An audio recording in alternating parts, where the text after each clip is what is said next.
Please turn with me to Psalm 27. This time we're going to read the whole psalm through.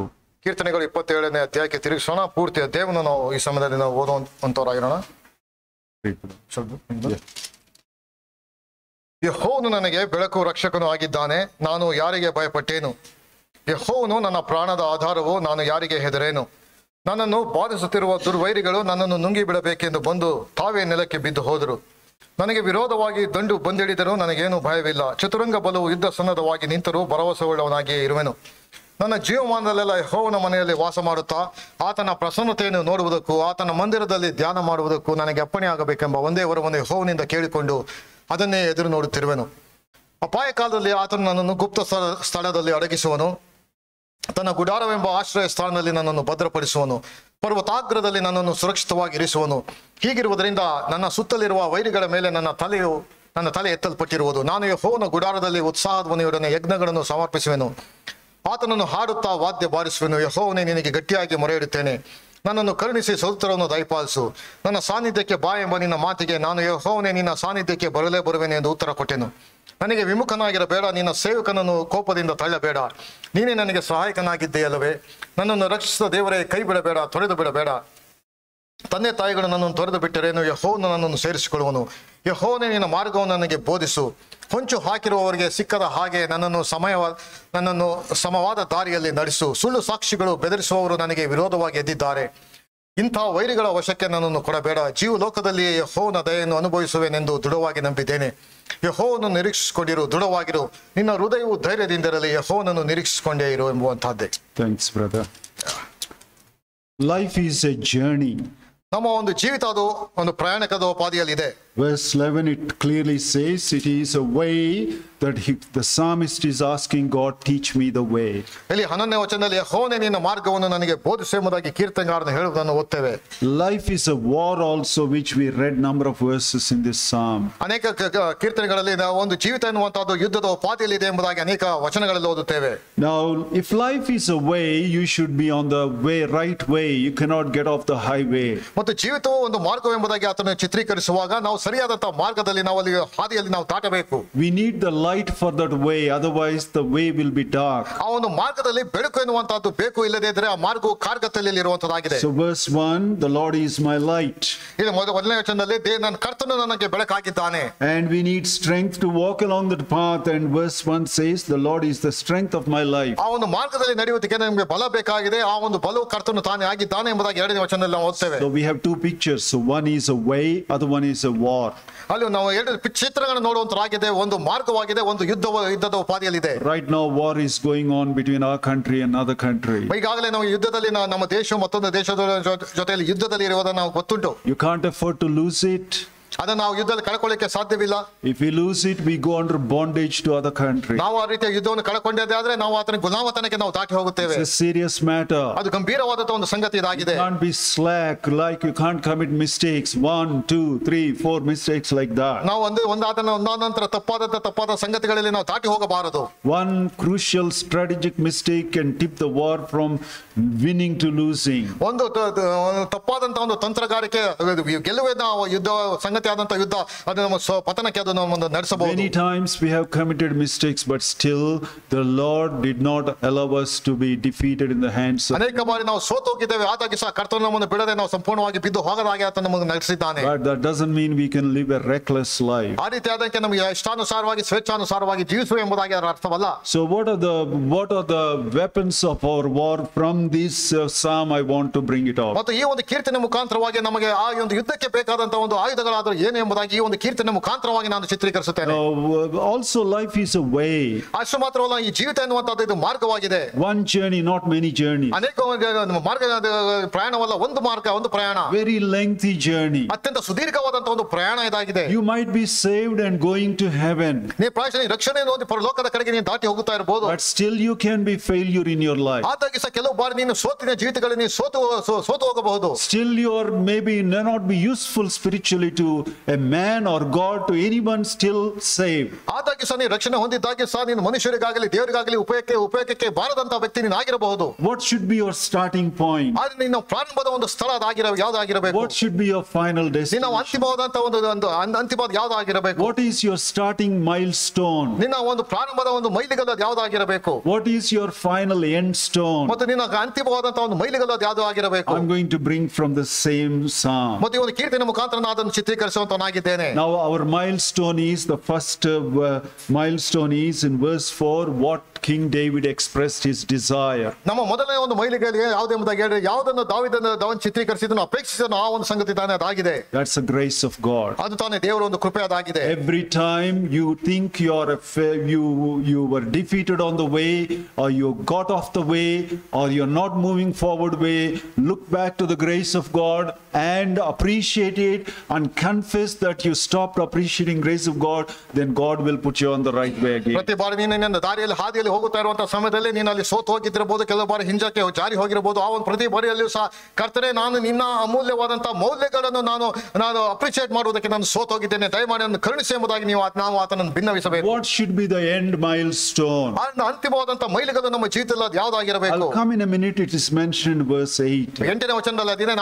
ನಾನು ಬರುವಂತನಾಗಿದ್ದೇನೆ. What's wrong if you don't have the end milestone? ನಿನ್ನ ಜೀವಿತದಲ್ಲಿ ಅಂತಿಮವಾದಂತಹ ಮೈಲಿಗಲ್ಲು ಅದು ಇಲ್ಲದೆ ಹೋದ್ರೆ ಅದು ಏನಾಗುವಂತದಾಗಿದೆ? We don't look towards that there. ಅಲ್ಲೇ ತನಕ ನಾವು ನೋಡುವುದಿಲ್ಲ ನಿಜವೇ. Because you don't know the right direction, you can go this way or this way, any other way. ಸರಿಯಾದಂತ ಮಾರ್ಗ ಎನ್ನುವಂತದ್ದು ನಿಮಗೆ ಗೊತ್ತಿಲ್ಲ, ನಿಮಗೆ ಇಷ್ಟ ಬಂದಂತ ರೀತಿಯಲ್ಲಿ ಎಡಕ್ಕಾಗಲಿ ಬಲಕ್ಕಾಗಲಿ ನೀನು ಅಲ್ಲಿ ಹೋಗಬಹುದು. So if your milestone, the final destination, is not known, you may go in the wrong direction. Generally we commit wrong things, definitely you'll go off the way. ನೀನು ಅಂತಿಮವಾದಂತ ಮೈಲಿಗಲ್ಲು ಸ್ಪಷ್ಟವಾದಂಗೆ ನಿನಗೆ ಆ ಒಂದು ಪರಿಜ್ಞಾನ ಇಲ್ಲದೆ ಹೋದ್ರೆ ನೀನು ಎಡಕ್ಕಾಗಲಿ ಬಲಕ್ಕಾಗಲಿ ಇನ್ಯಾವುದೋ ಬೇರೆಯಾದಂತ ವಿಭಿನ್ನವಾದಂತ ಮಾರ್ಗವನ್ನು ಅನುಸರಿಸಿ ನೀನು ಅಲ್ಲಿ ಹೊರಟು ಹೋಗಬಹುದು. Okay, I'll just finish one thing which I could not complete in the morning, then we come into this portion. ಬೆಳಿಗ್ಗೆ ಜಾವ ಒಂದು ಸಂಗತಿ ನಾನು ಹೇಳೋದು ನಾನು ಮರ್ತೆ ಆ ಸಂಗತಿಯನ್ನು ಹೇಳಿ ನಾನು ಮುಂದಕ್ಕೆ ಹೋಗುವಂತನಾಗಿದ್ದೇನೆ. This morning I said, if you make a vow to God because you want to digest Christ and want to become like Christ, then God will give you 2 days worth of food. ಮುಂಜಾನೆ ನಾವು ದೇವರ ವಾಕ್ಯನ ಕಲಿಯುವಂತಹ ಸಮಯದಲ್ಲಿ ನಾವು ಕರ್ತನನ್ನು ಅರಿಕೆ ಮಾಡುವಂತಹ ಒಂದು ವಿಷಯಕ್ಕೆ ಬಂದಾಗ ನಾವು ಆತನ ಯೇಸು ಕ್ರಿಸ್ತನ ಮೌಲ್ಯದ ಕುರಿತಾಗಿ ನಾವು ಚೆನ್ನಾಗಿ ಆತನನ್ನು ಭಜಿಸಿ ಅದನ್ನು ಸಂಪೂರ್ಣವಾಗಿ ಅದನ್ನು ಜೀರ್ಣಿಸಿಕೊಂಡು ಅದನ್ನು ಸಂಪೂರ್ಣವಾಗಿ ನನ್ನ ದೇಹಕ್ಕೆ ವಿಲೀನವಾದ ಮೇಲೆ ಅದು ಕರ್ತನ 2 ದಿನಗಳಷ್ಟು ಬೇಕಾದಂತಹ ಆಹಾರವನ್ನು ಒದಗಿಸ್ತಾನೆ ಎಂಬ ಸಂಗತಿ ಬೆಳಿಗ್ಗೆ ನೋಡ್ತಾ ಬಂದೆವು. Leviticus chapter 7, you read it for yourself. ಯಾಜಕಗಳ ಪುಸ್ತಕ 7ನೇ ಅಧ್ಯಾಯ ಅದನ್ನು ಮನೆಯಲ್ಲಿ ಓದಿರಿ. These things are written under a peace offering. ಅದು ಎಲ್ಲ ಸಂಗತಿಗಳು ಸಮಾಧಾನದ ಯಜ್ಞದ ಅಡಿದ ಎಲ್ಲವೂ ಸಹ ಚಿತ್ರೀಕರಿಸಲ್ಪಟ್ಟಿದೆ. In burnt offering, when you offer burnt offering, you don't get any food. ಸರ್ವಾಂಗ ಹೋಮ ಯಜ್ಞದಲ್ಲಿ ಅಲ್ಲಿ ಯಾವುದೇ ರೀತಿಯ ಆಹಾರ ಎನ್ನುವಂತದ್ದು ಅಲ್ಲಿ ನಿನಗೆ ಸಿಕ್ಕುವುದಿಲ್ಲ. Even in meal offering, you don't get anything. ದಾನ ಸಮರ್ಪಣೆ ಯಜ್ಞದಲ್ಲಿ ಅಲ್ಲೂ ಸಹ ನಿನಗೆ ಯಾವ ಯಜ್ಞ ಸಿಕ್ಕುವುದಿಲ್ಲ. In sin offering, you don't get anything. ಅಲ್ಲಿ ದೋಷ ಪರಿಹಾರಕ ಯಜ್ಞದಲ್ಲಿ ಅಲ್ಲೂ ಸಹ ನಿನಗೆ ಯಾವುದೇ ಆಹಾರ ಸಿಕ್ಕುವುದಿಲ್ಲ. In trespass offering, you don't get anything. ಪಾಪ ಪರಿಹಾರಕ ಯಜ್ಞದಲ್ಲಿ ಅಲ್ಲೂ ಸಹ ನಿನಗೆ ಯಾವುದು ಸಿಕ್ಕುವುದಿಲ್ಲ. Only at the peace offering, God says, come, I will give you some food, which is my food. ಅಲ್ಲಿ ಸಮಾಧಾನ ಯಜ್ಞದಲ್ಲಿ ಮಾತ್ರ ಅಲ್ಲಿ ಕರ್ತನ ಕರೆಯುವಂತನಾಗಿದ್ದಾನೆ. ಬಾ ನನ್ನ ಬಳಿಯಲ್ಲಿ ನಾನು ನಿನಗೆ ಆಹಾರನ ಕೊಡುತ್ತೇನೆ, ನೀನು ಅದನ್ನು ಭಜಿಸು ಎಂಬುದಾಗಿ. Either he will give you 1 day worth if you offer thanksgiving continuously. ನೀನು ಆತನ ಕೃತಜ್ಞತೆ ಕಾಣಿಕೆಯನ್ನು ಅರ್ಪಿಸಿದ್ರೆ ಒಂದು ದಿನಕ್ಕೆ ಬೇಕಾದಷ್ಟು ನಿನಗೆ ಆಹಾರವನ್ನು ಆತ ಕೊಡುವಂತನಾಗಿದ್ದಾನೆ. If you make a vow or a voluntary offering, he'll give you 2 days worth of food. ಮತ್ತು ನೀನು ಸ್ವಇಚ್ಛೆಯಿಂದ ನೀನು ಅರಿಕೆ ಮಾಡಿ ನೀನು ಸಂಗತಿಯನ್ನು ಅರ್ಪಿಸಿದ್ದೆ ಆದ್ರೆ ನೀನು 2 ದಿನದಷ್ಟು ಬೇಕಾದಷ್ಟು ಆಹಾರವನ್ನು ಕೊಡುವಂತನಾಗಿದ್ದಾನೆ. God give 3 days worth of food. ಅಲ್ಲಿ ದೇವರು 3 ದಿನಕ್ಕೆ ಬೇಕಾದಷ್ಟು ಆಹಾರ ಕೊಡುವಾಗ no, but it's written in the Bible, more than 2 days you'll be struck from the people of God if you eat. ಆ ರೀತಿಯಾಗಿ ಅಲ್ಲಿ ಎಲ್ಲೂ ಸಹ ಬರೆಯಲ್ಪಟ್ಟಿಲ್ಲ 2 ದಿನಕ್ಕಿಂತ ಹೆಚ್ಚಾಗಿ ಆದದ್ದೇ ಆದ್ರೆ ಆ ಒಂದು ಕುಲದಿಂದ ಅಲ್ಲಿ ಹೊರಕ್ಕೆ ತೆಗೆದುಕೊಳ್ಳುವಂತಹ ಒಂದು ಶಿಕ್ಷೆಯನ್ನು ನೋಡುವಂತರಾಗಿದ್ದೇವೆ. So 2 days worth of food is the highest amount of food a believer can ever get from God. ದೇವರಿಂದ 2 ದಿನಕ್ಕೆ ಬೇಕಾದಷ್ಟು ಆಹಾರ ಸಿಕ್ಕುವಂತದ್ದು ಯಥೇಚ್ಛವಾದಂತಹ ಒಂದು ದೇವರಿಂದ ಸಿಗುವಂತ ಯಥೇಚ್ಛವಾದಂತಹ ಒಂದು ಆಹಾರ ಅದಾಗಿದೆ. What does it mean? ಹಾಗೆ ಅಂತ ಹೇಳಿರೋ ಅರ್ಥವೇನು? It means a person compared to who doesn't get anything from Jehovah, or who gets 1 day worth of food of Jehovah, the person who gets 2 days has a deeper appreciation of the things of God. ಹಾಗೆಂದಾಗ ಹೇಳ್ರಿ, ಈ ಯೆಹೋವನಿಂದ ಆತನಿಗೆ ಒಂದು ದಿನದ ಆಹಾರಕ್ಕಿಂತ ವ್ಯಕ್ತಿಗಿಂತಲೂ 2 ದಿನಕ್ಕೆ ಬೇಕಾದಂತಹ ಆಹಾರವನ್ನು 2 ದಿನಕ್ಕೆ ಬೇಕಾದಷ್ಟು ಆಹಾರವನ್ನು ಹೊಂದಿದಂತಹ ವ್ಯಕ್ತಿ ಈ ಕ್ರಿಸ್ತನ ಕುರಿತಾದಂತಹ ಮೌಲ್ಯವನ್ನು ಯಥೇಚ್ಛವಾಗಿ ಅನುಭವಿಸುವಂತಹ ವ್ಯಕ್ತಿ ಆತನಾಗಿದ್ದಾನೆ. ಆ ಒಂದು ದಿನದಲ್ಲಿ ಆತನಿಗೆ ಅಷ್ಟು ಸಿಕ್ಕಿದೆ. There are deeper things in the Bible normally you can't understand. ಅಲ್ಲಿ ಅನೇಕ ಆಳವಾದಂತಹ ಸಂಗತಿಗಳು, ನಮಗೆ ಅರ್ಥವಾಗದೇ ಇರುವಂತಹ ಅನೇಕ ಆಳವಾದಂತಹ ಸಂಗತಿಗಳನ್ನು ದೇವರ ವಾಕ್ಯದಲ್ಲಿ ಆತನು ಇಟ್ಟಿದ್ದಾನೆ. I won't say you will never understand. ನೀವು ಅರ್ಥವೇ ಆಗುವುದಿಲ್ಲ ಎಂಬುದಾಗಿ ನಾನು ಅಲ್ಲಿ ಹೇಳುವುದಿಲ್ಲ.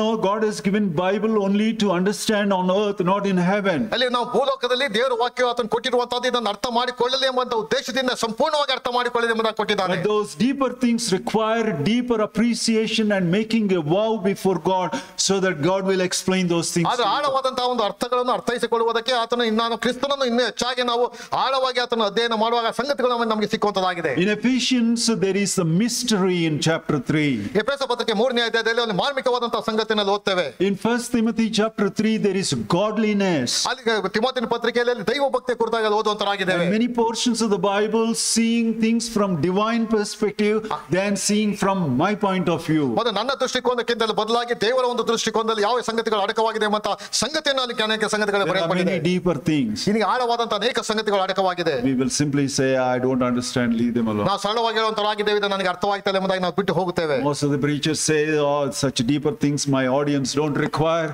Don't touch. Let us touch the simple things in the Bible. ಕೆಲವು ಬೋಧಕರು ಹೇಳುವಂತರಾಗಿದ್ದಾರೆ, ಇದು ಆಳವಾದ ಸಂಗತಿಗಳು ನಮ್ಮ ಒಂದು ಆಡಿಯನ್ಸ್ಗೆ ಅದು ಅರ್ಥವಾಗುವುದಿಲ್ಲ, ಅದರಿಂದ ಸರಳವಾದ ಸಂಗತಿಗಳಿಗೆ ಹೋಗೋಣ ಎಂಬುದಾಗಿ.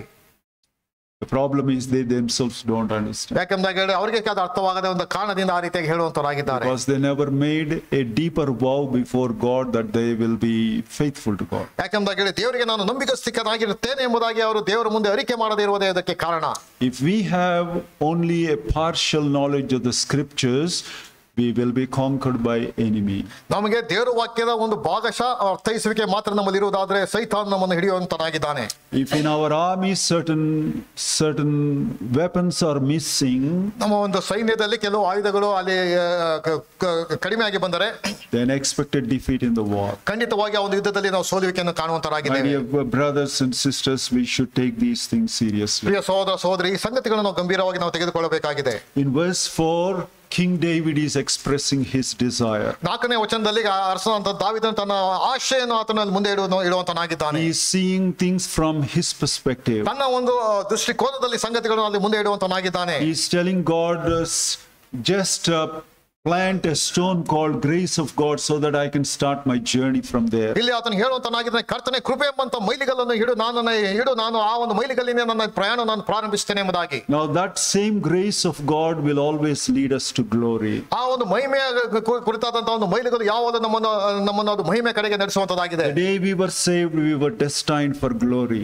ನಾವು ಆ ದಿನ ರಕ್ಷಣೆ ಹೊಂದಿದಂತಹ ಆ ಒಂದು ದಿನ ಕೃಪೆಯ ಒಂದು ಕಡೆಗೆ ನಾವು ನಡೆಸಲ್ಪಟ್ಟೆವು. So our second milestone is automatically fixed because that should be in harmony with the first milestone. ಮತ್ತು 2ನೇ ಮೈಲಿಗಲ್ಲು ಈಗಾಗಲೇ ಅದು ನಿಶ್ಚಿತವಾಗಿದೆ. ಯಾಕೆಂದರೆ ಅದು ಮೊದಲನೇ ಮೈಲಿಗಲ್ಲಿಗೆ ಅದಕ್ಕೂ ಅನುಗುಣವಾಗಿ ಅದು ಇರುವಂತದ್ದು ಆಗಿದೆ. So if I have the genuine interest towards God, ನನ್ನಲ್ಲಿ ಅದು ಯಥಾರ್ಥವಾದಂತಹ ಒಂದು ಆಸಕ್ತಿ ಅನ್ನುವಂಥದ್ದು ದೇವರ ಕಡೆಗೆ ಇರುವುದಾದರೆ, if you don't have, you can ask and you shall be given to you. ಆಗ ಖಂಡಿತವಾಗಿ ನಾವು ಆತನ ಬಳಿ ಕೇಳಿಕೊಳ್ಳಬಹುದು, ಬೇಡಿಕೊಳ್ಳಿ ನಿಮಗೆ ಸಿಕ್ಕುವುದು ಎಂಬುದಾಗಿ ಆತನು ಹೇಳಿದ್ದಾನೆ. If you progress in fulfilling that desire before God, ಕರ್ತನ ಮುಂದೆ ನೀನು ಅದರಲ್ಲಿ ವೃದ್ಧಿಯಾಗುತ್ತಾ ಹೋಗುವುದಾದರೆ, how to progress in that desire to fulfill that desire of God, ದೇವರ ಒಂದು ಆಶೆಯನ್ನು ನನ್ನಲ್ಲಿ ವೃದ್ಧಿಯಾಗುತ್ತಾ ಯಾವ ರೀತಿ ನಾನು ಅದನ್ನು ಪೂರೈಸಬಹುದು ಎಂಬುದಾಗಿ ಹೇಳಿದ್ರೆ, I will show it in verse 5 and 6. 5 ಮತ್ತು 6ನೇ ವಚನದ ಕುರಿತಾಗಿ ನಾವು ಓದ್ತೇವೆ. Then God will set the final milestone so that we are on the way on which enemy cannot defeat us. ಅದು ಕೊನೆಯ ಮೈಲಿಗಲ್ಲು, ಅಂತಿಮವಾದಂತಹ ಮೈಲಿಗಲ್ಲು, ನಿಶ್ಚಯವಾದಂತಹ ಮೈಲಿಗಲ್ಲು ತೋರಿಸುವಂತನಾಗಿದ್ದಾನೆ. ಆ ಮಾರ್ಗ ಮಧ್ಯದಲ್ಲಿ ಯಾವುದೇ ಸಂಗತಿಗಳಿದ್ದರೂ ಸಹ ನಾವು ವಿಚಲಿತರಾಗುವಂತ ಒಂದು ಪ್ರಮೇಯ ಅಲ್ಲಿ ಬರುವುದಿಲ್ಲ. Now to see the beauty of God, King David has to pitch his tent in the holy place. ಅಲ್ಲಿ ದೇವರ ಒಂದು ಸೌಂದರ್ಯವನ್ನು ಆತನ ಅನುಭವಿಸೋದಕ್ಕೋಸ್ಕರವಾಗಿ ದಾವೀದನು ತನ್ನ ಒಂದು ಡೇರೆಯನ್ನು ಅಲ್ಲಿ ದೇವಾಲಯದಲ್ಲಿ ಆತನು ಹಾಕಬೇಕಾಗಿತ್ತು. Most of the time he should be there. ಅಲ್ಲಿ ಬಹುತೇಕವಾದ ಸಮಯ ಅಲ್ಲಿ ದೇವಾಲಯದಲ್ಲಿ ಆತ ಸಮಯವನ್ನು ಕಳೆಯಬೇಕಾಗಿತ್ತು. That should be his address. ಅದು ತಾನೇ ಆತನ ಒಂದು ವಿಳಾಸದಾಗಿರಬೇಕಾಗಿತ್ತು. Where does King David dwell? ಎಲ್ಲಿ ಅರಸನಾದ ದಾವೀದನು ವಾಸ ಮಾಡುವಂತನಾಗಿದ್ದಾನೆ? On the throne? ಅಲ್ಲಿ ಸಿಂಹಾಸನದಲ್ಲೋ? No. ಇಲ್ಲ. Is he waging war with enemies? ಯಾರಾದ್ರ ಮೇಲೆ ಯುದ್ಧದ ತೊಡಗಿಸಿಕೊಂಡಿದ್ದಾನೋ? No. ಇಲ್ಲ. Where he is found most of the time? ಬಹುತೇಕವಾದಂತಹ ಸಮಯ ದಾವೀದನು ಎಲ್ಲಿ ಕಳೆಯುತ್ತಿದ್ದಾನೆ? He is found in the holy place. ಆತನು ಪರಿಶುದ್ಧವಾದಂತಹ ಸ್ಥಳದಲ್ಲಿ ತನ್ನ ಸಮಯವನ್ನು ಕಳೆಯುತ್ತಿದ್ದಾನೆ. We have a problem here. ಇಲ್ಲಿ ಒಂದು ಸಮಸ್ಯೆ ಎದುರಾಗುವಂತದ್ದಾಗಿದೆ. King David was not a priest. ಅಲ್ಲಿ ಅರಸನಾದ ದಾವೀದನು ಆತನ ಯಾಜಕನಲ್ಲ. He can't enter into holy place. ಆ ಪರಿಶುದ್ಧ ಸ್ಥಳವನ್ನು ಪ್ರವೇಶ ಮಾಡಲಿಕ್ಕೆ ಸಾಧ್ಯವಿಲ್ಲ. That's why he's pleading with God. ಆದ್ರಿಂದ ಇಲ್ಲಿ ದೇವರನ್ನು ಆತನು ಬೇಡಿಕೊಳ್ಳುವುದನ್ನು ನೋಡುವಂತರಾಗಿದ್ದೇವೆ. Standing outside the holy place. ಅಲ್ಲಿ ಪರಿಶುದ್ಧ ಸ್ಥಳದ ಹೊರಗಡೆ ಆತನು ನಿಂತಿದ್ದಾನೆ ಅಂಗಳದಲ್ಲಿ. He knows how beautiful the place inside is. ಅಲ್ಲಿ ಅಂತರ ಒಳಗಡೆ ಆತನ ಪರಿಶುದ್ಧ ಸ್ಥಳ ಎಷ್ಟು ಸೌಂದರ್ಯವಾಗಿದೆ ಎಂಬುದಾಗಿ ಆತನಿಗೆ ಗೊತ್ತುಂಟು. He knows he doesn't have permission to come in. ಅಲ್ಲಿ ಒಳಗಡೆ ಬರುವುದಕ್ಕೆ ಆತನಿಗೆ ಅವಕಾಶವಿಲ್ಲ ಎಂಬುದಾಗಿ ಸ್ಪಷ್ಟವಾಗಿ ಆತನಿಗೆ ಗೊತ್ತುಂಟು. God has given only permission to enter for the Levites to enter. ಬರೀ ಲೇವಿಯರು ಮಾತ್ರ ಅಲ್ಲಿ ಒಳಗಡೆ ಪ್ರವೇಶ ಮಾಡುವಂತ ಹಕ್ಕನ್ನು ದೇವರು ಅವರಿಗೆ ಕೊಟ್ಟಿದ್ದನು. He is pleading with God, please give me entrance into the holy place. ಕರ್ತನೇ ಪರಿಶುದ್ಧವಾದ ಸ್ಥಳಕ್ಕೆ ಹೊರಗಡೆ ಪ್ರವೇಶ ಮಾಡೋದಕ್ಕೆ ನನಗೆ ಅವಕಾಶವನ್ನು ಕೊಡಿ ಎಂಬುದಾಗಿ David was allowed to see this day by faith. ನಂಬಿಕೆ ಮುಖಾಂತರ ದಾವೀದನಿಗೆ ಈ ಒಂದು ದಿನವನ್ನು ನೋಡುವಂತ ಒಂದು ಅವಕಾಶ ಸಿಕ್ಕಿದ್ದೇ ಆಗಿದ್ದರೆ he would have stood on the road outside there. ಅಲ್ಲಿ ರೋಡಿನ ಹೊರಗಡೆ ಹಾದಿ ಬೀದಿಯಲ್ಲಿ ನಿಂತುಕೊಂಡು God is the greatest king that Israel has ever produced. ಅದು ಇಸ್ರಾಯೇಲರ ಅತ್ಯಂತ ದೊಡ್ಡದಾದಂತ ಅರಸನು ದಾವೀದನಾಗಿದ್ದನು. But he dare not come into this hall here. ಅಲ್ಲಿ ಆತನ ಇಲ್ಲಿ ದೇವಾಲಯಕ್ಕೆ ಆತನ ಬರದೆ. God says you don't have permission to enter into the hall. ಇಲ್ಲಿ ದೇವಾಲಯಕ್ಕೆ ಹೊರಗಡೆ ಬರುವುದಕ್ಕೆ ನಿಮಗೆ ಅವಕಾಶವಿಲ್ಲ. And you and I, when we are entering, David would have desired how blessed people you are. ನಾನು ಮತ್ತು ನೀನು ದೇವಾಲಯದ ಒಳಗಡೆ ಬರುವಾಗ ದಾವೀದನು ರೋಡಲ್ಲಿ ನಿಂತುಕೊಂಡು ಎಂತ ಧನ್ಯದಾದಂತ ವ್ಯಕ್ತಿಗಳು ಇವರು ಎಂಬುದಾಗಿ ಆತನು ಹೇಳ್ತಿದ್ದನು. New Testament priest. ನೀವು ಹೊಸ ಒಡಂಬಡಿಕೆ ಯಾಜಕರು ನೀವು ಆಗಿದ್ದೀರಿ. Better than an Old Testament priest. ಹಳೆ ಒಡಂಬಡಿಕೆ ಯಾಜಕನಿಗಿಂತ ಉತ್ತಮವಾದಂತ ಯಾಜಕರು ನೀವು ಆಗಿದ್ದೀರಿ. Not even an Old Testament priest. ನಾನು ಹಳೆ ಒಡಂಬಡಿಕೆ ಯಾಜಕನಿಗೆ ಸರಿ ಸಮಾನವಾದ ವ್ಯಕ್ತಿ ಅಲ್ಲ. God did not give me permission to come inside. ನಾನು ಒಳಗಡೆ ಪ್ರವೇಶ ಮಾಡುವುದಕ್ಕೆ ದೇವರು ನನಗೆ ಅವಕಾಶ ಕೊಡಲಿಲ್ಲ. Maybe I'm sitting on the throne, that's a different story. ನಾನು ಸಿಂಹಾಸನದ ಮೇಲೆ ಇರಬಹುದು, ಆದ್ರೆ ಅದು ಬೇರೆ ಕತೆ. My desire is not to sit on the throne. ನನ್ನ ಒಂದು ಆಶೆ ಸಿಂಹಾಸನದ ಮೇಲೆ ಇರುವಂತದ್ದಲ್ಲ. My desire is to dwell in this place all the time. ಯಾವಾಗಲೂ ಆತನ ಪ್ರಸನ್ನತೆಯಲ್ಲಿ ಇರುವಂತದ್ದು ನನ್ನ ಒಂದು ಅಪೇಕ್ಷೆ ಆಗಿದೆ. He will envy us. ನನ್ನ ನೋಡಿ ಆತನು ಅಸೂಯೆ ಪಡುತ್ತಾ ಇದ್ದನು. Does our behavior match with his what he is envying? ಆತನು ನಮ್ಮ ಕುರಿತಾಗಿ ಅಸೂಯೆ ಪಡುವಂತ ಸರಿ ಸಮಾನವಾದಂತ ಒಂದು ನಡತೆ ನಮ್ಮದಾಗಿದೆಯೋ? How casually we take the presence of God. ದೇವರ ಒಂದು ಪ್ರಸನ್ನತೆಯನ್ನು ಎಷ್ಟು ಲಘುವಾಗಿ ನಾವು ತೆಗೆದುಕೊಳ್ಳುತ್ತೇವಲ್ಲವೋ? So my brothers and sisters, we have to take the presence of God very seriously. ಪ್ರಿಯ ಸಹೋದರ ದೇವರ ಪ್ರಸನ್ನತೆ ಮತ್ತು ಆ ಒಂದು ಸ್ಥಳವನ್ನು ಬಹಳ ಗಂಭೀರವಾಗಿ ನಾವು ತೆಗೆದುಕೊಳ್ಳಬೇಕಾಗಿದೆ. Verse 6 he says, 6ನೇ ವಚನದಲ್ಲಿ, in his tabernacle sacrifices of joy I will offer sacrifices of joy. ನಾನು ಯೆಹೋವನ ಗುಡಾರದಲ್ಲಿ ಉತ್ಸಾಹಧ್ವನಿಯೊಡನೆ ಯಜ್ಞಗಳನ್ನು ಸಮರ್ಪಿಸುವೆನು, ಆತನನ್ನು ಹಾಡುತ್ತಾ ವಾದ್ಯ ಬಾರಿಸುವೆನು. In the Bible, burnt offering is always mentioned as burnt offering. ಅಲ್ಲಿ ದೇವರ ವಾಕ್ಯದಲ್ಲಿ ಸರ್ವಾಂಗ ಹೋಮಕ್ಕಿಂತ ಕುರಿತಾಗಿ ಸರ್ವಾಂಗ ಹೋಮ ಎಂಬುದಾಗಿ ಚಿತ್ರೀಕರಿಸಲ್ಪಟ್ಟಿದೆ. Every other offering is mentioned exactly by its name. ಬೇರೆ ಎಲ್ಲ ಯಜ್ಞಗಳನ್ನು ಅದರ ಯಜ್ಞಕ್ಕೆ ಸರಿ ಸಮಾನವಾದ ಪದಪ್ರಯೋಗ ಉಪಯೋಗಿಸಲ್ಪಟ್ಟಿದೆ. But when it says sacrifice, it's always peace offering. ಅಲ್ಲಿ ಯಾವಾಗಲೂ ಯಜ್ಞಗಳು ಎಂಬುದಾಗಿ ಹೇಳುವಾಗ ಸಮಾಧಾನದ ಯಜ್ಞದ ಕುರಿತಾಗಿ ಅದು ತಿಳಿಸುವಂತದ್ದಾಗಿದೆ. First time in Leviticus it's mentioned in chapter 3, not even chapter 1, even though there is an offering, burnt offering there. ಅಲ್ಲಿ ಮೊದಲನೇ ಅಧ್ಯಾಯದಲ್ಲಿ ತಿಳಿಸಲ್ಪಟ್ಟಿಲ್ಲ, ಅದು ಸರ್ವಾಂಗ ಹೋಮದ ಕುರಿತಾಗಿ ತಿಳಿಸಲ್ಪಟ್ಟಾಗಿ ಮೂರನೇ ಅಧ್ಯಾಯದ ಕುರಿತಾಗಿ ಓದುವಂತರಾಗಿದ್ದೇವೆ. So King David is saying one thing. ಅರಸನಾದ ದಾವೀದನಲ್ಲಿ ಹೇಳುವಂತ ಒಂದು ಮಾತೇನೆಂಬುದಾಗಿ ಹೇಳಿದ್ರೆ, my strength is in the sanctuary. ನನ್ನ ಒಂದು ಬಲ ಅಥವಾ ಆತನ ಗುಡಾರದಲ್ಲಿ ಅದು ಇದೆ. Verse 3, my confidence is in that. ನನ್ನ ಭರವಸೆ ಅದರಲ್ಲಿ ಇದೆ ಎಂಬುದಾಗಿ ಮೂರನೇ ವಚನದಲ್ಲಿ ಓದ್ತೇವೆ. From there I will conquer my enemies. ಒಂದು ಸ್ಥಳದಿಂದ ನಾನು ನನ್ನ ವೈರಿಯನ್ನು ನಾನು ಸದೆ ಬಡಿತೇನೆ. My weapons are peace offering. ನನ್ನ ಒಂದು ಆಯುಧಗಳು ಅದು ಸಮಾಧಾನದ ಯಜ್ಞ ತಾನೇ ಅದಾಗಿದೆ. I'll explain here what is peace offering. ಸಮಾಧಾನ ಯಜ್ಞ ಎಂಬುದಾಗಿ ಹೇಳಿದ್ರೆ ಎಂಬುದಾಗಿ ನಾನು ಹೇಳ್ತೇನೆ. Peace offering is not offered to establish peace but to enjoy peace. ಅಲ್ಲಿ ಸಮಾಧಾನ ಯಜ್ಞ ಎಂಬುದಾಗಿ ಹೇಳಿದ್ರೆ ಸಮಾಧಾನವನ್ನು ಸ್ಥಾಪಿಸದ ವಾಕ್ಯವನ್ನು ಸ್ಥಾಪಿಸುವುದಕ್ಕೋಸ್ಕರವಾಗಿ ಅರ್ಪಿಸುವಂತ ಯಜ್ಞವಲ್ಲ, ಆದರೆ ಸಮಾಧಾನವನ್ನು ಅನುಭವಿಸುವುದಕ್ಕೋಸ್ಕರವಾಗಿ ಅರ್ಪಿಸುವಂತ ಒಂದು ಯಜ್ಞ. Some people will say my relationship with God is wonderful. ನನ್ನ ಒಂದು ಸಂಬಂಧ ದೇವರ ಜೊತೆಯಲ್ಲಿ ಅದ್ಭುತವಾಗಿದೆ ಎಂಬುದಾಗಿ ಕೆಲವರು ಹೇಳುವಂತರಾಗಿದ್ದಾರೆ. God bless you. ದೇವರು ನಿಮ್ಮನ್ನು ಆಶೀರ್ವದಿಸಲಿ. I want to ask you a question. ಒಂದು ಪ್ರಶ್ನೆ ನಾನು ನಿಮಗೆ ಕೇಳುವಂತನಾಗಿದ್ದೇನೆ. Is your relationship with everyone else in the local assembly is good? ಆದರೆ ನಿನ್ನ ಜೊತೆಯಲ್ಲಿರುವಂತ ಬೇರೆ ವಿಶ್ವಾಸಿಗಳ ಜೊತೆಯಲ್ಲಿ ಸರಿಯಾಗಿದೆಯೋ? Can you give shake hand to everyone wholeheartedly, not mechanically? ಮತ್ತೆ ಹೃದಯಪೂರ್ವಕವಾಗಿ ನಿನ್ನ ಕೈ ಕುಲುಕುತ್ತೀಯ ಅವರ ಜೊತೆಯಲ್ಲಿ? Can you honestly tell before God that you love everyone equally without any difference? ಯಾವುದೇ ರೀತಿಯ ವ್ಯತ್ಯಾಸವಿಲ್ಲದೆ ಪ್ರತಿಯೊಬ್ಬರನ್ನು ನಾನು ಸರಿ ಸಮಾನವಾಗಿ ಪ್ರೀತಿ ಮಾಡ್ತೇನೆ ಎಂಬುದಾಗಿ ಧೈರ್ಯವಾಗಿ ನೀನು ಹೇಳ್ತೀಯೋ? If you can say God bless you. ಈ ರೀತಿಯಾಗಿ ಹೇಳಿದ್ದಾರೆ ನೀನು ಖಂಡಿತವಾಗಿ ದೇವರು ನಿನ್ನ ಆಶೀರ್ವದಿಸಲಿ. Someone brings a burnt offering. ಯಾರೋ ಸಮಾಧಾನ ಯಜ್ಞವನ್ನು ಅವರು ತೆಗೆದುಕೊಂಡು ಬಂದಿದ್ದಾರೆ. Burnt offering is about how God pleased his father to please his father as a propitiation. He totally offered himself, and the offerer will say, I'm appreciating that your son completely honored.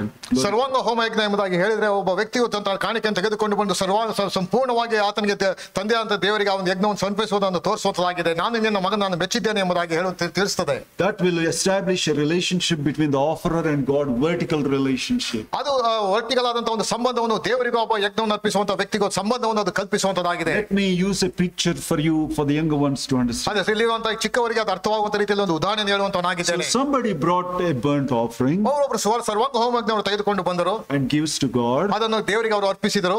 God is sitting at a dining table. ಅಲ್ಲಿ ಕರ್ತನು ಪ್ರಾಯಶಃ dining table ಅಲ್ಲಿ ಬಳಿಯಲ್ಲಿ ಕುಳಿತಿದ್ದಾನೆ ಎಂಬುದು ಭಾವಿಸಿಕೊಳ್ಳ್ರಿ. Small dining table. ಚಿಕ್ಕದಾದಂತಹ ಒಂದು table, ಅದು dining table. Only one chair. ಅಲ್ಲಿ ಒಂದು chair ಮಾತ್ರವಿದೆ. God is sitting there. ಅಲ್ಲಿ ದೇವರು ಅಲ್ಲಿ ಕುಳಿತಿದ್ದಾನೆ ಎಂಬುದು ಭಾವಿಸಿಕೊಳ್ಳ್ರಿ. Jehovah says, bring that offering, burnt offering, keep it on the dining table there. ಅಲ್ಲಿ ನಾನು ನಿನ್ನೆ ಅರ್ಪಿಸುವಂತ ಸರ್ವಾಂಗ ಹೋಮವನ್ನು ತೆಗೆದುಕೊಂಡು ಬಂದು ಅಲ್ಲಿ ಡೈನಿಂಗ್ ಟೇಬಲ್ ಮುಂದೆ ಇಡು. You step back.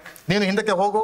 Stand there and watch. ನೀನು ಅಲ್ಲಿ ನಿಂತುಕೊಂಡು ಅದನ್ನು ಗಮನಿಸು. Then Jehovah will feed upon that. ಅದನ್ನು ಯೆಹೋವನು ಅದನ್ನು ಅನುಭವಿಸುವಂತನಾಗಿ ನೀನು ತಂದಂತ ಯಜ್ಞವನ್ನು. But the offerer doesn't get anything. ಆದ್ರೆ ಅಲ್ಲಿ ಕಾಣಿಕೆಯನ್ನು ತಂದಂತ ವ್ಯಕ್ತಿಗೆ ಯಾವ ಆಹಾರ ಸಿಕ್ಕುವುದಿಲ್ಲ. But what is the joy of the offerer? ಕಾಣಿಕೆ ತಂದಂತ ವ್ಯಕ್ತಿಗೆ ಸಿಕ್ಕಿದಂತ ಸಂತೋಷವಾದ್ರೆ ಏನು? The joy of the offerer is, what I bought something God could accept, that is itself is my joy. ಅಲ್ಲಿ ಕಾಣಿಕೆ ತಂದಂತ ವ್ಯಕ್ತಿಗೆ ಸಿಗುವಂತ ಸಂತೋಷ ಎಂಬುದಾಗಿ ಹೇಳಿದ್ರೆ, ನಾನು ತಂದಂತ ಕಾಣಿಕೆಯನ್ನು ದೇವರು ಅದನ್ನು ಸ್ವೀಕಾರ ಮಾಡಿದನು, ಅದಕ್ಕೆ ಅದೇ ಆತನಿಗೆ ಸಿಕ್ಕಿದಂತ ಸಂತೋಷ. You go home and tell wife and children, I offered something to God and he really consumed on that, he ate on that. That's my joy. ನನ್ನ ಮನೆಗೆ ಹೋಗಿ ಹೆಂಡತಿ ಮಕ್ಕಳೊಂದಿಗೆ ನಾನು ಒಂದು ಕಾಣಿಕೆ ತೆಗೆದುಕೊಂಡು ಹೋಗಿ ದೇವರಿಗೆ ಅರ್ಪಿಸಿದನು, ಆತನು ನಾನು ತೆಗೆದುಕೊಂಡು ಹೋದಂತ ಕಾಣಿಕೆಯನ್ನು ಸಂಪೂರ್ಣವಾಗಿ ಆತನು ಅನುಭವಿಸೋಣ ಎಂಬುದಾಗಿ ಹೇಳುವಂತದ್ದೇ ಆತನಿಗೆ ಸಂತೋಷ. He'll get the skin but it's not edible. ಅಲ್ಲಿ ಆತನಿಗೆ ಅದರ ಚರ್ಮ ಸಿಕ್ಕುವಂತಾಗಿದೆ, ಆದ್ರೆ ಅದು ಅಷ್ಟು ಉಪಯೋಗ ಅಲ್ಲ. And then in meal offering only priestly family will get, so the offerer is unlikely to get it. ಆದ್ರೆ ದಾನ ಸಮರ್ಪಣೆ ಯಜ್ಞಕ್ಕೆ ಬಂದಾಗ ಅಲ್ಲಿದ್ದಂತ ಯಾಜಕ ಕುಟುಂಬಕ್ಕೆ ಸಿಕ್ಕ ಕೆಲವು ಆಹಾರ ಸಿಗುತ್ತಾ ಇತ್ತು, ಆದ್ರೆ ಕಾಣಿಕೆ ತಂದಂತ ವ್ಯಕ್ತಿ ಯಾವ ಕಾಣಿಕೆ ಸಿಗುತ್ತಾ ಇರಲಿಲ್ಲ. Now somebody is bringing a peace offering. ಈಗ ಒಬ್ಬ ಸಮಾಧಾನ ಯಜ್ಞವನ್ನು ಯಾರು ತೆಗೆದುಕೊಂಡು ಆತನ ಪ್ರಸನ್ನತೆಗೆ ಬಂದಿದ್ದಾರೆ. Mentioned in verse 6, sacrifices. ಅಲ್ಲಿ 6ನೇ ವಚನದಲ್ಲಿ ನಾವು ಯಜ್ಞದ ಕುರಿತಾಗಿ ಓದ್ತೇವೆ. Why this man is offering sacrifice, peace offering in verse 6? ಅಲ್ಲಿ 6ನೇ ವಚನದಲ್ಲಿ ಯಾಕೆ ಒಬ್ಬ ವ್ಯಕ್ತಿ ಬಂದಂತ ವ್ಯಕ್ತಿ ಕಾಣಿಕೆಯನ್ನು ತೆಗೆದುಕೊಂಡು ಸಮಾಧಾನ ಯಜ್ಞವನ್ನು ಅರ್ಪಿಸುತ್ತಿದ್ದಾನೆ? Because God has granted verse 4. ಯಾಕೆಂದರೆ 4ನೇ ವಚನದಲ್ಲಿ ದೇವರು ಆತನಿಗೆ ಕೊಟ್ಟಿದ್ದಾನೆ. God is allowing him to enjoy his grace. That's why he's saying, I want to thank God, I want to bring a peace offering. ಅಲ್ಲಿ ದೇವರು ಆತನಿಗೆ ಆತನ ಪ್ರಸನ್ನತೆಯನ್ನು ಆನಂದ ಮಾಡುವಾಗ ಆತನ ಅವಕಾಶ ಮಾಡಿಕೊಟ್ಟಿದ್ದಾನೆ. ಆದ್ರಿಂದ ಕರ್ತನೇ ನೀನು ಮಾಡಿದಂತ ಒಂದು ಕಾರ್ಯಕ್ಕಾಗಿ ನಿನಗೆ ಸ್ತೋತ್ರ, ಕೃತಜ್ಞತೆ ಎಂಬುದಾಗಿ ಆತನು ಸಮಾಧಾನದ ಯಜ್ಞವನ್ನು ಆತನು ಅರ್ಪಿಸುತ್ತಿದ್ದಾನೆ. So when he brings a peace offering, ಆದ್ರೆ ಒಂದು ಸಮಾಧಾನ ಯಜ್ಞವನ್ನು ಆತನ ಪ್ರಸನ್ನತೆಗೆ ತೆಗೆದುಕೊಂಡು ಬಂದಾಗ God tells this man, let us say Franklin is bringing a peace offering. So God tells Franklin, you have to remove the dining table in your house, go to Irvin Road or somewhere, buy a big dining table. ಅಲ್ಲಿಗೆ ಆತನು ಹೇಳುವಂತ ಕಾಣಿಕೆಯನ್ನು ತೆಗೆದುಕೊಂಡು ಬಂದ ವ್ಯಕ್ತಿಗೆ ಹೇಳೋದಂತ ಮಾತು, ನಾನು ಎಲ್ಲಿರುವಂತ ಈ ಡೈನಿಂಗ್ ಟೇಬಲ್ ಅನ್ನು ತೆಗೆದು ಹಾಕು, ಆದ್ರೆ ನೀನು ಅಲ್ಲಿ ಹೊರಗಡೆ ಹೋಗಿ ಅಲ್ಲಿ ಬೇರೆ ಒಂದು ಸ್ಥಳದಲ್ಲಿ ದೊಡ್ಡದಾದಂತ ವಿಶಾಲವಾದಂತ ಒಂದು ಡೈನಿಂಗ್ ಟೇಬಲ್ ಅನ್ನು ಸ್ಥಾಪಿಸು. I'm going to sit there. ನಾನು ಅಲ್ಲಿ ಕುಳಿತುಕೊಳ್ಳುವಂತನಾಗಿದ್ದೇನೆ. God tells Franklin, you too will sit at the same time with me. ನನ್ನ ಜೊತೆಯಲ್ಲಿ ನೀನು ಸಹ ನಾನು ಒಂದು ಕಾಣಿಕೆಯನ್ನು ತಂದಿದೆಯಲ್ಲ, ನೀನು ನನ್ನ ಜೊತೆಯಲ್ಲಿ ಕುಳಿತುಕೋ. Brother Franklin will ask, why did you tell me to buy a big dining table? ಆಗ ನಾನು ಕೇಳುವಂತನಾಗಿದ್ದೇನೆ, ಯಾಕೆ ನೀನು ದೊಡ್ಡದಾದಂತ ಡೈನಿಂಗ್ ಟೇಬಲ್ಗೋಸ್ಕರವಾಗಿ ನೀನು ಈ ರೀತಿಯಾಗಿ ಹೇಳಿದೆ? Then he says, along with you should bring all the members of Bethesda and ask them to sit along with you. ಆಗ ದೇವರು ಕೊಡುವಂತ ಉತ್ತರ ಏನೆಂಬುದಾಗಿ, ನಿನ್ನ ಜೊತೆ ಇರುವಂತಹ ಬೆಥೆಸ್ದ ಸಭೆ ಎಲ್ಲಾ ವಿಶ್ವಾಸಿಗಳನ್ನು ಸಹ ಜೊತೆಯಲ್ಲಿ ಕರೆಕೊಂಡು ಬಂದು ಈ ಒಂದು ಭೋಜನವನ್ನು ನೀನು ಅನುಭವಿಸೋ ಜೊತೆ ನನ್ನ ಜೊತೆಯಲ್ಲಿ ಅನುಭವಿಸು ಎಂಬುದಾಗಿ. Okay, now I'll take on myself. I don't want to put him in inconvenience now. Then I will say to God, ಆಗ ನಾನು ದೇವರಿಗೆ ಹೇಳುವಂತನಾಗಿದ್ದೇನೆ, I'm happy to bring a peace offering. I'm happy to sit with you and feed, but I have problem with the other people in the local assembly. ಆದ್ರೆ ನಾನು ಖಂಡಿತವಾಗಿ ನಿನ್ನ ಜೊತೆಯಲ್ಲಿ ನಾನು ತಂದಂತ ಒಂದು ಭೋಜನವನ್ನು ನಿನ್ನ ಜೊತೆಯಲ್ಲಿ ನಾನು ಅನುಭವಿಸುವಂತನಾಗಿದ್ದೇನೆ, ಆದ್ರೆ ನನ್ನ ಸಭೆಯ ಜೊತೆಯ ವಿಶ್ವಾಸಿಗಳ ಜೊತೆಯಲ್ಲಿ ನನಗೆ ಸಮಸ್ಯೆ ಇದೆ. God will say, you can't sit with me. ಆಗ ದೇವರು ಹೇಳುವಂತ ಮಾತು, ನೀನು ನನ್ನ ಜೊತೆಯಲ್ಲಿ ಕುಳಿತುಕೊಂಡು ಈ ಒಂದು ಭೋಜನ ಮಾಡ್ಲಿಕ್ಕೆ ಸಾಧ್ಯವಿಲ್ಲ. Go away, I won't accept anything from you. ನೀನು ಕಾಣಿಕೆಯನ್ನು ಯಾವ ರೀತಿ ನನ್ನ ಸ್ವೀಕಾರ ಮಾಡುವುದಿಲ್ಲ, ತೆಗೆದುಕೊಂಡು ಹೋಗು ಎಂಬುದಾಗಿ ದೇವರು ಹೇಳುವಂತ. Even if you bring a burnt offering, I will not accept. ನೀನು ಸರ್ವಾಂಗ ಹೋಮವನ್ನು ತೆಗೆದುಕೊಂಡು ಬಂದರೂ ಸಹ ನಾನು ಅದನ್ನು ಸ್ವೀಕರಿಸುವುದಿಲ್ಲ. The meaning of the peace offering is, we all have to in peace and eat together, otherwise its name is not peace offering at all. ಸಮಾಧಾನ ಯಜ್ಞ ಎಂಬುದಾಗಿ ಹೇಳಿದ್ರೆ ನಾವೆಲ್ಲರೂ ಸಹ ಒಟ್ಟಾಗಿ ಐಕ್ಯತೆಯಲ್ಲಿ ಸಮಾಧಾನದಿಂದ ಒಂದು ಭಜಿಸಬೇಕಿದ್ರೆ ಸಮಾಧಾನ ಎಂಬ ಅರ್ಥ ಅಲ್ಲಿ ಸಿಗುವುದಿಲ್ಲ. So if you don't desire that I should feed upon Christ sitting with God, ಅಲ್ಲಿ ನಾನು ಕ್ರಿಸ್ತನು ದೇವರ ಜೊತೆ ಇದ್ದಾನೆ, ಆತನನ್ನು ಭಜಿಸಬೇಕೆಂಬಂತ ಅರ್ಥನೇ ಅಲ್ಲಿ ನಿನಗೆ ಅನ್ವಯಿಸದೆ ಹೋದರೆ, and also I should, if we don't have the desire, all my brothers and sisters in Bethesda should equally sit along with me and enjoy the way I enjoy Christ. If you don't have that mind, ಕ್ರಿಸ್ತನನ್ನು ಯಾವ ರೀತಿ ನಾನು ಅನುಭವಿಸ್ತೇನೋ ಅದೇ ರೀತಿಯಲ್ಲಿ ನನ್ನ ಬೆಥೆಸ್ದ ಸಭೆ ಜೊತೆ ವಿಶ್ವಾಸಿಗಳು ಸಹ ಸರಿ ಸಮಾನವಾಗಿ ನನ್ನ ಜೊತೆಯಲ್ಲಿ ಅವರು ಸಹ ಈ ರೀತಿಯಾಗಿ ಆ ಒಂದು ಭೋಜನ ಅನುಭವಿಸಬೇಕೆಂಬಂತ ಅಪೇಕ್ಷೆ ಆಸೆ ನಿನ್ನಲ್ಲಿ ಇಲ್ಲದೆ ಹೋದರೆ, if you don't go to their house and compel and say, come, we will sit down with God and feed upon the peace offering, if you don't come, I can't get a chance to sit down. ನೀನು ಸಭೆ ವಿಶ್ವಾಸಿಗಳ ಮನೆಗೆ ಹೋಗಿ ದಯಮಾಡಿ ನನ್ನ ಜೊತೆಯಲ್ಲಿ ಬನ್ರಿ, ನಾನು ಕ್ರಿಸ್ತನ ಇದನ್ನು ಭಜಿಸ್ತಾ ಇದ್ದೇನೆ, ನೀವು ಸಹ ನನ್ನ ಜೊತೆಯಲ್ಲಿ ಭಜಿಸಿರಿ, ಇಲ್ಲದೇ ಇದ್ರೆ ನನಗೆ ಆ ಒಂದು ಅವಕಾಶ ಸಿಕ್ಕುವುದಿಲ್ಲ ಎಂಬುದಾಗಿ ಮನೆಯಲ್ಲಿ ನೀವು ಭೇಟಿ ಮಾಡುವಾಗ ಅಲ್ಲಿ ಹೇಳಿದರೆ, if you don't plead with them like a politician, please vote me, otherwise I won't win. ಒಬ್ಬ ರಾಜಕೀಯ ವ್ಯಕ್ತಿ ಯಾವ ರೀತಿಯಲ್ಲಿ ದಯಮಾಡಿ ನನಗೆ ವೋಟ್ ಹಾಕಿರಿ ಇಲ್ಲದೆ ಗೆಲ್ಲೋದಿಲ್ಲ ಎಂಬುದಾಗಿ ಆತನು ಬೇಡಿಕೊಳ್ಳುತ್ತಾನೋ ಆ ರೀತಿಯಾಗಿ ನೀನು ಅಲ್ಲಿ ಮನೆಯಲ್ಲಿ ಬೇಡಿಕೊಂಡರೆ, it is for that sake, if you don't maintain good friendship, because you're going to miss on Christ, feeding upon Christ, ನೀನು ಆ ರೀತಿಯಾದಂತ ನೀನು ಕಾರಣ ಮಾಡದೆ ಹೋದ್ರೆ ಖಂಡಿತವಾಗಿ ಆತನ ಜೊತೆಯಲ್ಲಿ ನಾವು ಒಂದು ಭೋಜನ ನೀನು ಕಳೆದುಕೊಳ್ಳುತ್ತಿ. God will not allow this person to feed upon peace offering. ಕರ್ತನ ಖಂಡಿತವಾಗಿ ಸಹ ಈ ಒಬ್ಬ ವ್ಯಕ್ತಿ ಸಮಾಧಾನ ಯಜ್ಞದ ಜೊತೆಯಲ್ಲಿ ಅದನ್ನು ಅನುಭವಿಸುವುದಕ್ಕೆ ಆತನ ಅವಕಾಶ ಕೊಡುವುದಿಲ್ಲ. No Christ, ಕ್ರಿಸ್ತನು ಇಲ್ಲದೆ ಇರುವಂತಹ ಸ್ಥಿತಿ, you can't feed upon him. ಕ್ರಿಸ್ತನನ್ನು ಭಜಿಸಲಿಕ್ಕೆ ಆಗದೇ ಇರುವಂತಹ ಒಂದು ಸ್ಥಿತಿ. You will, for the rest of your life, you will remain like Adam. ನಿನ್ನ ಜೀವಿತದ ಉಳಿದ ಅವಧಿಯು ಸಹ ನೀನು ಆದಾಮನ ರೀತಿಯಲ್ಲಿ ನೀನು ಇರುತ್ತಿ. In Exodus 12, that night the angel of the death came. ವಿಮೋಚನಾ ಕಾಂಡ ಪುಸ್ತಕ 12ನೇ ಅಧ್ಯಾಯದಲ್ಲಿ ಸಂಹಾರಕ ದೂತನು ಅಲ್ಲಿ ಪ್ರವೇಶ ಮಾಡಿದನು. The angel of death came, wanted to enter into the house. ಸಂಹಾರಕ ದೂತನು ಅಲ್ಲಿ ಮನೆ ಒಳಗಡೆ ಪ್ರವೇಶ ಮಾಡಲು ಆತನು ನೋಡಿದನು. He saw the blood on the doorpost. ಅಲ್ಲಿ ನಿಲುವು ಪಟ್ಟಿಗಳ ಮೇಲೆ ರಕ್ತವು ಹಾಕಲ್ಪಟ್ಟಿರುವುದನ್ನು ಆತನು ನೋಡಿದನು. He dare not enter into the house. ಅಲ್ಲಿ ಒಳಗೆ ಪ್ರವೇಶ ಮಾಡುವಂತ ಧೈರ್ಯವನ್ನು ಆತನು ಮಾಡಲಿಲ್ಲ. Not that the people inside are good people. ಅಲ್ಲಿ ಒಳಗಡೆ ಇರುವಂತ ಜನರು ಒಳ್ಳೆಯ ಜನರು, ಆ ಕಾರಣಕ್ಕಾಗಿ ಆತನು ಪ್ರವೇಶ ಮಾಡಲಿಲ್ಲ. ಅಲ್ಲ, no, that's not the reason. ಖಂಡಿತವಾಗಿಯೂ They might be extremely bad people. ಅಲ್ಲಿ ಇರುವಂತ ಅತ್ಯಂತ ಕಠಿಣರಾದಂತ ವ್ಯಕ್ತಿಗಳಾಗಿರಬಹುದು. But the angel of the death dare not, because of the blood on the lintel. ಆದ ಸಂಹಾರಕ ದೂತನು ಅಲ್ಲಿ ಹಾಕಲ್ಪಟ್ಟಂತ ರಕ್ತವನ್ನು ನೋಡಿ ಅಲ್ಲಿ ಆತನು ಹಿಂದಕ್ಕೆ ಹೋದನು. God is pleased by the blood, not by the people inside. ದೇವರು ಅಲ್ಲಿ ಹಾಕಲ್ಪಟ್ಟ ರಕ್ತದಿಂದ ಆತನು ಮೆಚ್ಚುಗೆಗೆ ಪಾತ್ರನಾದನು, ಅಲ್ಲಿರುವಂತ ವ್ಯಕ್ತಿಗಳಿಂದ ಅಲ್ಲ. The people inside sat down around the table, the family. ಅಲ್ಲಿ ಮನೆಯಲ್ಲಿರುವಂತ ವ್ಯಕ್ತಿಗಳು ಅಲ್ಲಿ ಒಟ್ಟಾಗಿ ಕುಳಿತುಕೊಂಡು ಅಲ್ಲಿ ಭೋಜನವನ್ನು ಮಾಡಿದರು. The family means the house of God. We are all one family spiritually. ನಾವು ಆತ್ಮಿಕವಾಗಿ ನಾವೆಲ್ಲರೂ ಸಹ ಒಂದೇ ಕುಟುಂಬಕ್ಕೆ ಸೇರಲ್ಪಟ್ಟವರಾಗಿದ್ದೇವೆ, ದೇವರ ಮನೆಗೆ ಸಂಬಂಧಪಟ್ಟಂತವರು ನಾವೆಲ್ಲರೂ ಆಗಿದ್ದೇವೆ. They were not trembling inside because the blood will take care of every fear. ಆ ಒಂದು ಮನೆ ಒಳಗಡೆ ನಡುವಂತ ಒಂದು ಪ್ರಮೇಯ ಅಲ್ಲಿ ಬರಲಿಲ್ಲ, ಯಾಕೆಂಬುದಾಗಿ ಹೇಳಿದ್ರೆ ಮನೆಯ ಹೊರಗಡೆ ನಿಲುವು ಪಟ್ಟಿನಲ್ಲಿ ರಕ್ತವು ಹಾಕಲ್ಪಟ್ಟದಾಗಿತ್ತು. They sat down around the table. ಅಲ್ಲಿ ಮೇಜಿನ ಸುತ್ತ ಅವರು ಕುಳಿತುಕೊಂಡು, right in the middle there is a roast lamb. ಅಲ್ಲಿ ಮೇಜಿನ ಮಧ್ಯದಲ್ಲಿ ಅಲ್ಲಿ ಪಸ್ಕದ ಒಂದು ಕುರಿ ಇಡಲ್ಪಟ್ಟದಾಗಿತ್ತು. Their focus is on the lamb. ಅಲ್ಲಿ ಹಾಕಲ್ಪಟ್ಟದ ಅಲ್ಲಿ ವಧಿಸಲ್ಪಟ್ಟಂತ ಕುರಿಯ ಮೇಲೆ we can guess their conversation. ಪ್ರಾಯಶಃ ಅವರು ಸಂಭಾಷಣೆ ಮಾಡ್ತಾ ಇರುವಂತದನ್ನು ನಾವು ಭಾವನೆ ಊಹಿಸಿಕೊಳ್ಳಬಹುದು. We are thankful for the blood on the lintel, because of that we are preserved. ನಾವು ಅಲ್ಲಿ ನಿಲುಪಟ್ಟಿಗಳಿಗೆ ಹಾಕಲ್ಪಟ್ಟಂತ ರಕ್ತಕ್ಕಾಗಿ ನಿನಗೆ ಸ್ತೋತ್ರ, ಅದರ ದೆಸೆಯಿಂದ ನಾವು ಇಲ್ಲಿ ಉಳಿದುಕೊಂಡಿದ್ದೇವೆ. Now we have to, tomorrow morning we have to leave this place and cross Red Sea. ನಾಳೆ ದಿನ ನಾವು ಈ ಮನೆಯನ್ನು ಬಿಟ್ಟು ನಾವು ಕೆಂಪು ಸಮುದ್ರಕ್ಕೆ ದಾಟಿ ನಾವು ಹೋಗಬೇಕಾಗಿದೆ. We need strength. ಅದಕ್ಕೆ ಬೇಕಾದಂತ ಬಲ ನಮಗೆ ಬೇಕಾಗಿದೆ. We need to feed upon ನಾವು ಇಲ್ಲಿ ಕೊಟ್ಟಿರುವಂತಹ ಒಂದು ಆಹಾರವನ್ನು ನಾವು ಭಜಿಸಬೇಕಾಗಿದೆ. Every person is focused upon the lamb.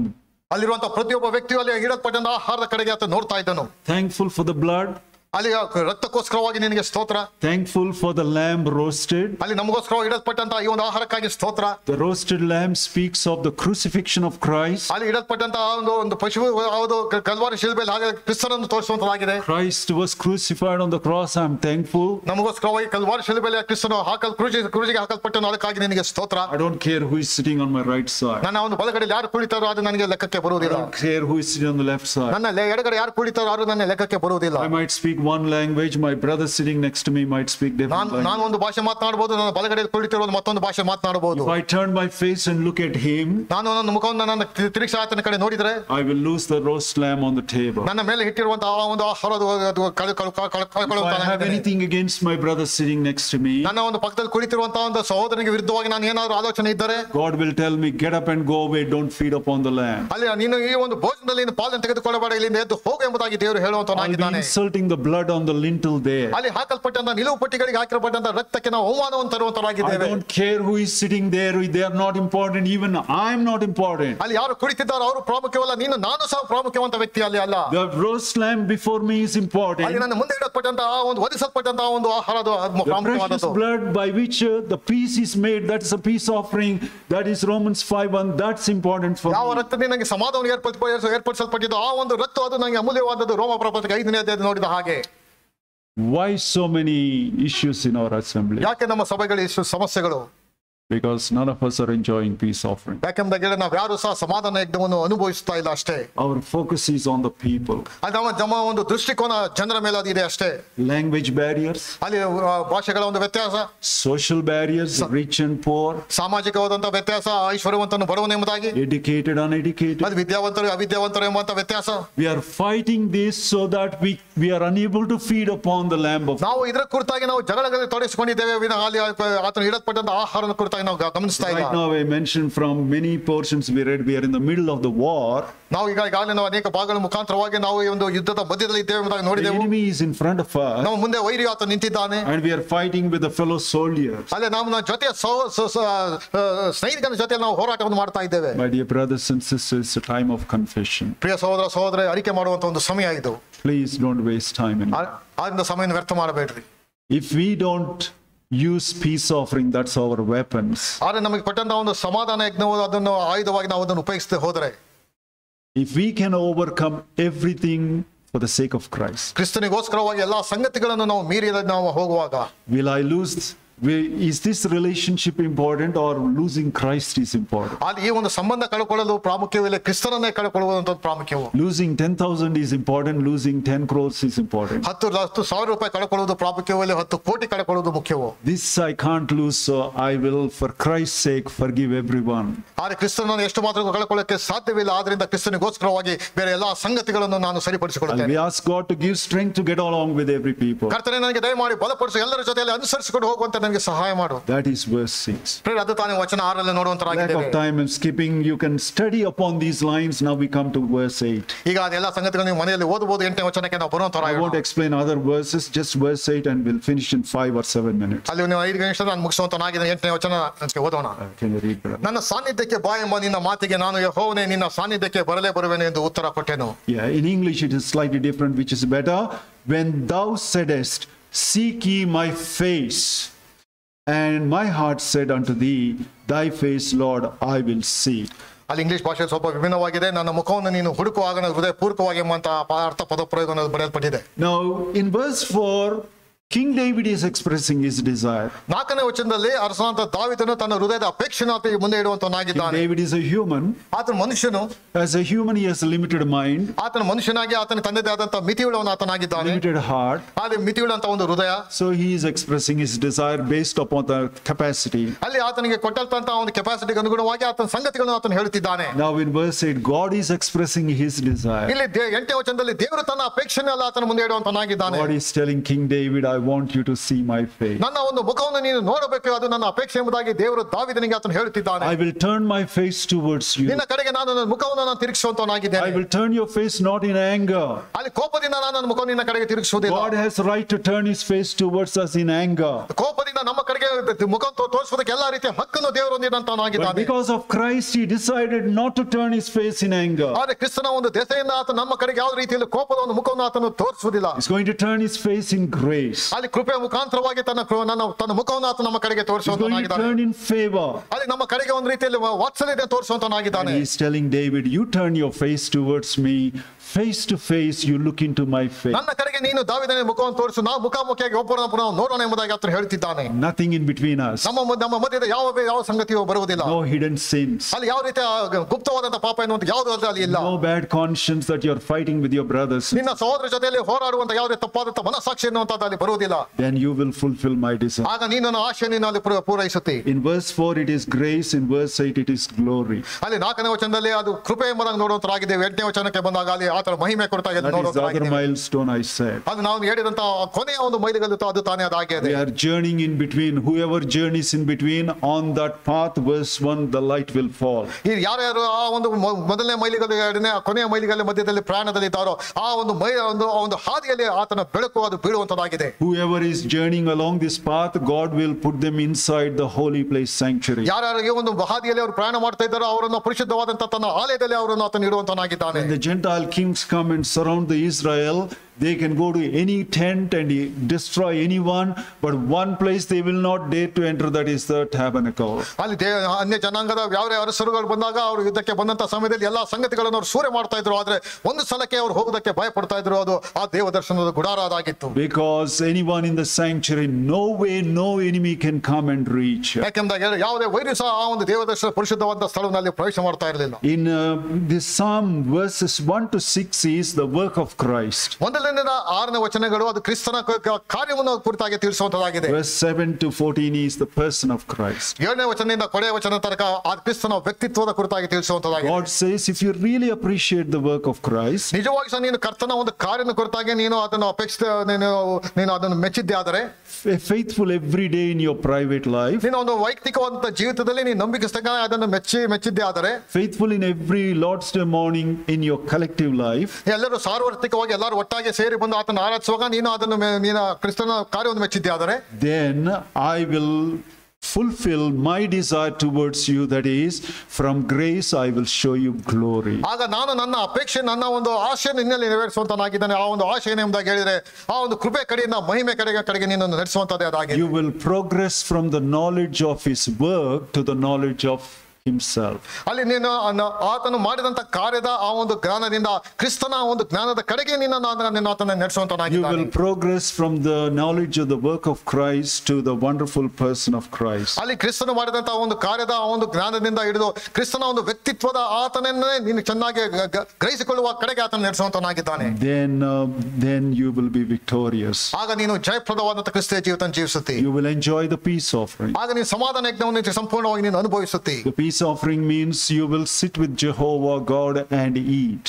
ಸಮಾಧಾನ ಯಜ್ಞ ಎಂಬುದಾಗಿ ಹೇಳಿದ್ರೆ ಯೆಹೋವನ ಜೊತೆಯಲ್ಲಿ ನೀನು ಸಹ ಕುಳಿತುಕೊಂಡು ಆತನ ಜೊತೆಯಲ್ಲಿ ಭೋಜನವನ್ನು ನೀನು ಅನುಭವಿಸುತ್ತಿ. That is the only offering where the offerer gets food. ಆ ಒಂದು ಯಜ್ಞದಲ್ಲಿ ಮಾತ್ರ ಕಾಣಿಕೆ ತಂದಂತ ವ್ಯಕ್ತಿಗೆ ಆ ಒಂದು ಆಹಾರ ಸಿಕ್ಕುವಂತದಾಗಿದೆ. You will get along very well with the fellow believers. ನಿನ್ನ ಜೊತೆಯ ಸಹೋದರ ಜೊತೆಯಲ್ಲಿ ನಿನ್ನ ಜೊತೆ ಸರಿಯ ಸಮಾನವಾಗಿ ನೀನು ಹೋಗುವಾಗ, because loving them becomes easy, because you fear the reverential fear that you will miss on Christ if you don't love your brother. ನಿನ್ನ ಜೊತೆ ಸಹೋದರ ನೀನು ಪ್ರೀತಿ ಮಾಡುತ್ತೆ. ಯಾಕೆ ಎಂಬುದಾಗಿ ಹೇಳಿದ್ರೆ ಅಲ್ಲಿ ಸರ್ವಬಹುಮತ್ವವುಳ್ಳಂತ ಆತನ ಆ ಒಂದು ಅನ್ಯತೆಯನ್ನು ಕಳ್ಕೊಳ್ಳುವಂತ ಒಂದು ಭಯದಿಂದ ನೀನು ನಿನ್ನ ಜೊತೆ ಸಹೋದರ ನೀನು ಪ್ರೀತಿ ಮಾಡುತ್ತಿ. Peace is a very big word. I'll just mention them. You study for yourself. ಸಮಾಧಾನ ಎಂಬುದಾಗಿ ಹೇಳಿದ್ರೆ ದೊಡ್ಡದಾದ ಒಂದು ಪದ ಪ್ರಯೋಗ ಅದಾಗಿದೆ. ನೀವು ಮನೆಯಲ್ಲಿ ಅದನ್ನು ಅಧ್ಯಯನ ಮಾಡ್ರಿ. There is peace with God. ದೇವರ ಜೊತೆಯಲ್ಲಿ ಸಮಾಧಾನ. There is peace of God. ದೇವರ ಸಮಾಧಾನ. Peace of God contains two different pieces. ದೇವರ ಸಮಾಧಾನ ಎಂಬುದಾಗಿ ಹೇಳಿದ್ರೆ ಎರಡು ಸಮಾಧಾನಗಳನ್ನು ಒಳಗೊಂಡಿದೆ. Peace with yourself. ನಿನ್ನ ಜೊತೆಯಲ್ಲಿ ಸಮಾಧಾನ. Peace with other people. ಬೇರೆ ಜೊತೆ ವಿಶ್ವಾಸಿಗಳ ಜೊತೆಯಲ್ಲಿ ಸಮಾಧಾನ. Sometimes you know what you're doing is wrong. ಕೆಲವು ಸಾರಿ ನೀನು ಮಾಡ್ತಾ ಇರುವಂತ ತಪ್ಪು ಎಂಬುದಾಗಿ ನಿನಗೆ ಅರ್ಥವಾಗ್ತದೆ. Definitely you won't have peace with yourself. ಆಗ ನಿನ್ನಲ್ಲಿ ಅದು ಸಮಾಧಾನ ನೀನು ಕಳಕೊಳ್ಳುತ್ತಿ. So this is the second peace. Peace with God is that way. Peace of God is myself and other believers. ದೇವರ ಜೊತೆಯಲ್ಲಿ ಸಮಾಧಾನ ಎಂಬುದಾಗಿ ಹೇಳುವಾಗ ಅದು ಬೇರೆ ಕಡೆಗೆ ತೋರಿಸುವಂತದಾಗಿದೆ. ನಮ್ಮ ಜೊತೆಯಲ್ಲಿ ಜೊತೆ ವಿಶ್ವಾಸಿಗಳಿಗೆ ಸಮಾಧಾನ ಅನ್ಯೋನ್ಯತೆಯನ್ನು ಏರ್ಪಡಿಸಿಕೊಳ್ಳುವಾಗ ಅದು ನಮ್ಮಲ್ಲಿರುವಂತ ನಮಗೆ ಸಮಾಧಾನ ಕೊಡುವಂತದ್ದು ತೋರಿಸುತ್ತದೆ. Third one is God of peace, which is person. ಅಲ್ಲಿ ದೇವರ ಸಮಾಧಾನ ಎಂಬುದಾಗಿ ಹೇಳೋ ದೇವರು ತಾನೇ ಸಮಾಧಾನಕ್ಕೆ ಕರ್ತೃ ಆಗಿದ್ದಾನೆ. ಆ ಒಂದು ಸಂಗತಿ. Romans 8, peace of mind, which is fourth one. ಅಲ್ಲಿ ರೋಮಪುರ 8ನೇ ಸಮಾಧಾನದ ಒಂದು ಮನಸ್ಸು ಎಂಬುದಾಗಿ ಓದುವಂತರಾಗಿದ್ದೇವೆ. And the fifth one is in the eternity past, God wanted to reconcile everything with the Christ.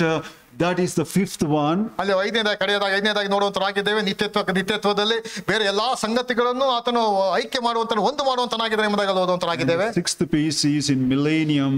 God is going to rule the whole world in peace, which is the sixth one. ಮತ್ತು ಆರನೇದಾಗಿ ಆ ಒಂದು 1000 ವರ್ಷಗಳ ಆಳ್ವಿಕೆಯಲ್ಲಿ ಎಲ್ಲಾ ಸಂಗತಿಗಳನ್ನು ಆತನ ಹಿಡಿದವರೆಗೆ ಬಂದು ಆತನು ಸಮಾಧಾನದಿಂದ ತನ್ನ ಆಳ್ವಿಕೆಯನ್ನು ಮಾಡುವಂತವನಾಗಿದ್ದಾನೆ. The preciousness of all these things will be credited into your account. ಮತ್ತು ಎಲ್ಲಾ ಮೌಲ್ಯವಾದಂತಹ ಸಂಗತಿಗಳು ನಿನ್ನ ಒಂದು ಲೆಕ್ಕಕ್ಕೆ ಅದು ಹಾಕಲ್ಪಡುವಂತದಾಗಿದೆ. My dear brothers and sisters, let us carefully examine, is there anything that is hindering us from enjoying the peace offering with God? ಪ್ರಿಯ ಸಹೋದರ ಸಹೋದರಿ, ಈ ಒಂದು ಸಮಯದಲ್ಲಿ ನಮ್ಮನ್ನು ಪರೀಕ್ಷೆ ಮಾಡಿಕೊಳ್ಳುವಂತರಾಗೋಣ.